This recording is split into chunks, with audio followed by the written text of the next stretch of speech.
What's up, y'all? It's your girl Leah Love, y'all. Before we get into this video, y'all make sure y'all like, comment, and subscribe and share this video. You know what I'm saying? And also, if you clicked on this video and you realize that it is not for you, you're more than welcome to click off the video. I will not be mad. However, go ahead and check out my other videos. Get them a shot. You may like one or two. Y'all, this video is featured by my best friend. Y'all see how big this is. Y'all see. I got a lot of stuff to do, y'all, but Felicia Johnson, shout out to you.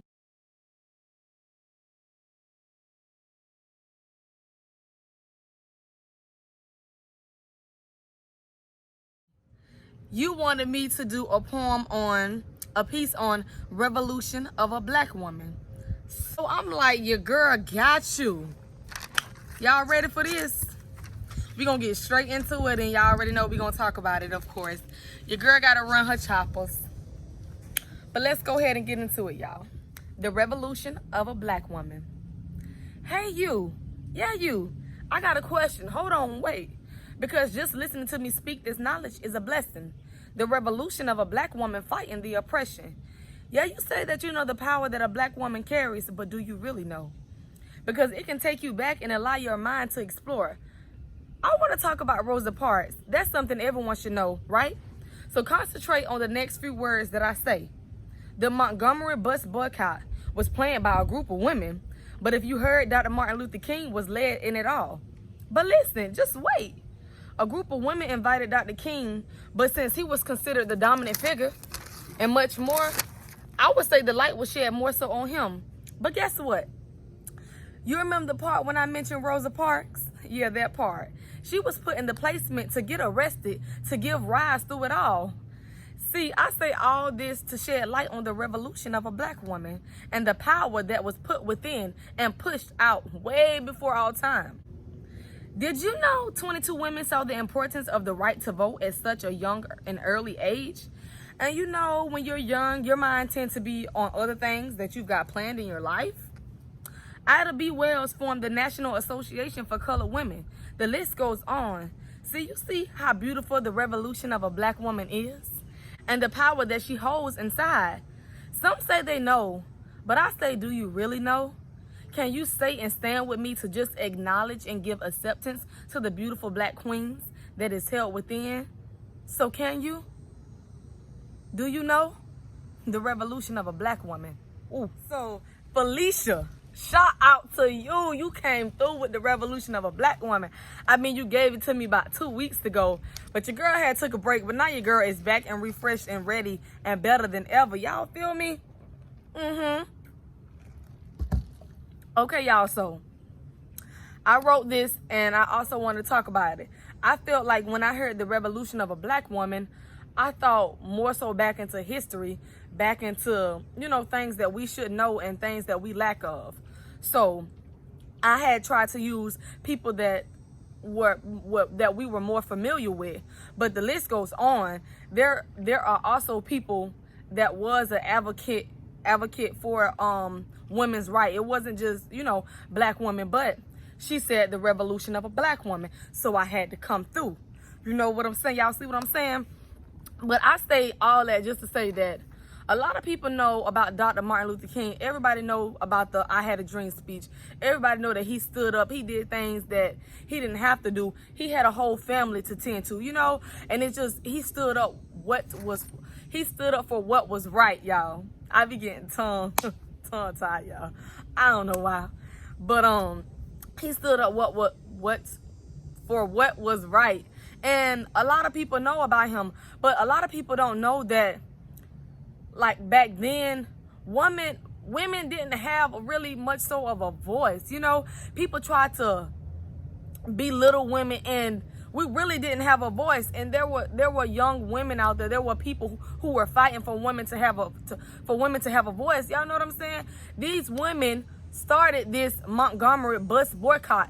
They invited Dr. Martin Luther King to come along. But people will look at the situation and they'll say that it was all Dr. Martin Luther King, but in reality, it wasn't.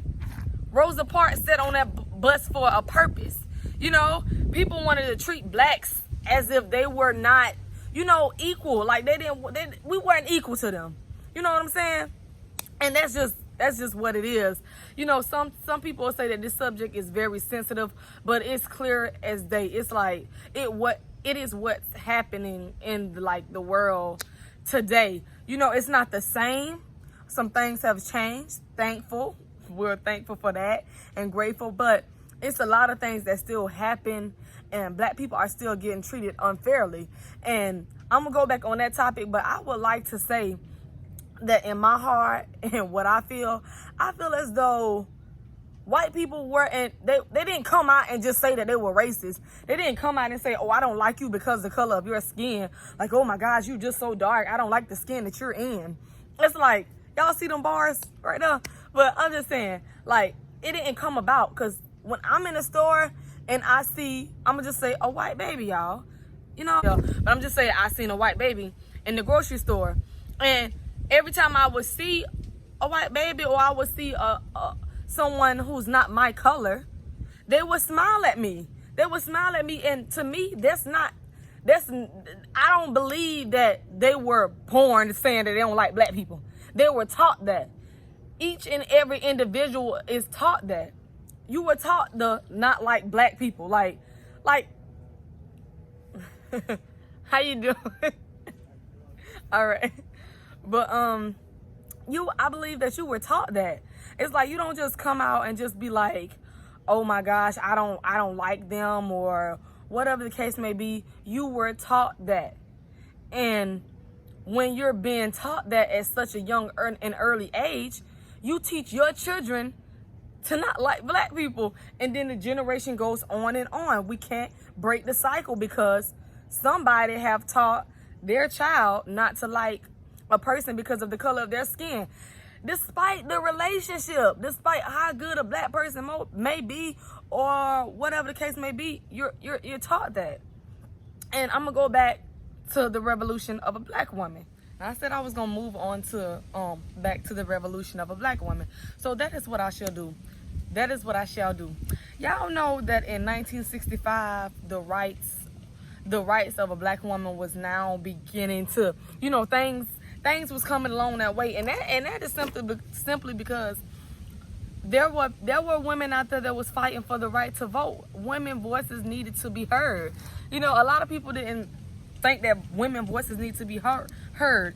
But in the 1800s, alongside the women's suffrage movement, that's when at 1965, you know what I'm saying, ran along the way, y'all. So I would just like to say that if you take your time to read and to understand like history and stuff like that, and just like they say history repeats itself, it really does. But if you take your time to read and get acknowledged with, you know, how powerful black women are, like it's like a mind-blowing thing. Some people say, like the new generation will say that like the strength of a black woman, they'll say that about now, but what about then? Like before our time, before we were even thought of, before we were even born, what did black women have to go through?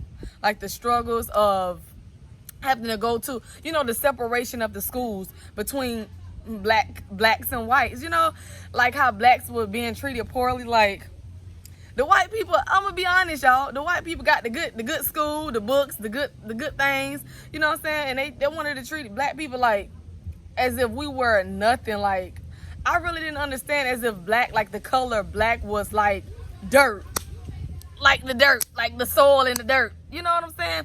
And how like they praise white people so much. I never really understood that, but black women went through so much. Like if y'all watch movies, I forgot what movie it was. It was like a something by, it's on YouTube, y'all. It's like an hour and something long. The girl, her mom was sitting outside, and a bunch of white girls came up, and her mom knew exactly what to do. If I can remember, I'll pop it up there. But if I can't, y'all, I'm sorry. But her mom told her to go inside the house because she didn't want to get the backlash of what's about to happen. She know what to do, but her daughter didn't know what to do. The white woman came out with their long skirts and stuff like that, and they just picked and prodded on her. Why? What for? We could all get along. We could be all friends. Why? You know what I'm saying? I could teach you some things. You could teach me some things. But instead, the young woman wanted to, you know, talk down about her and say such awful things. And then the daughter came back outside and she was like, Mom, why would you let them talk about you like that? Why would you let them do that? How could you? How could you? You say you're this and you say you're that.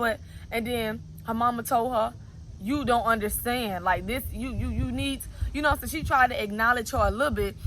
And the girl was like, well, when I get older, they won't say stuff to me like that. And she said, and you know, you ought to know what's going to happen to you. And to have to tell your daughter that, to have to tell her the things that shouldn't happen, to be strong and to not, you know, say certain things, because consequences will get handled to you late at night. Them people do come back. They come back to your house, you know what I'm saying? Try to set your house on fire. It's like a whole bunch of things that goes into play, but not just only the revolution of a black woman, but blacks as an individual. You know, like back then they had to go through so much. They had to fight through so much. And it's different levels to the revolution of a black woman. It's different levels to how strong and powerful a black woman is. It's really different levels. Now you can say, do you know your mama had to struggle? She had to go get, she had to have money. She had to do this to put clothes on your back and for you to be fed. That's what this generation knows. But this generation don't know back then, like how they weren't able to, women have jobs, or, you know, to provide, didn't have the food, you know, no resources. They didn't want to teach you how to read, and they don't want blacks to know how to read. Things like that. It's just what your mom, what your parents, like black women, black people had to go through as a whole. Y'all, and I'm talking about this topic, and I'm not trying to downplay people who are not racist or anything like that. This is just to say what goes on in today's society, and I hope that this does not rub you the wrong way in any shape, form, or fashion. This is just the truth. This is 100% real. Everything that I say that comes out of my mouth is real, and this is the real topic, y'all. This is real. But I hope you guys can really like this video, comment, and share. Some people may not have known the things that I have said, but there's plenty of people. You can dig deeper. There's plenty of people who paved the way for women. You know, there's plenty of names, there's plenty of people, but I'm pretty sure I said the names that people more so know about. Rosa Parks, Dr. Martin Luther King, Ida B. Wells, you know, people. I threw Susan B in there. You know what I'm saying? I know y'all heard about her when you was in school, history class. You had to go up in front of your history teacher. You had to pick a name through the drawer, and you had to talk about them. Harriet Tubman, like all of them, y'all, like all of them. You know what I'm saying? But I hope y'all like this video. Shout out to you for giving me this topic. You came through, real MVP. You already know. But it's your girl, Leah Love. It's been real, and I'm out. Peace.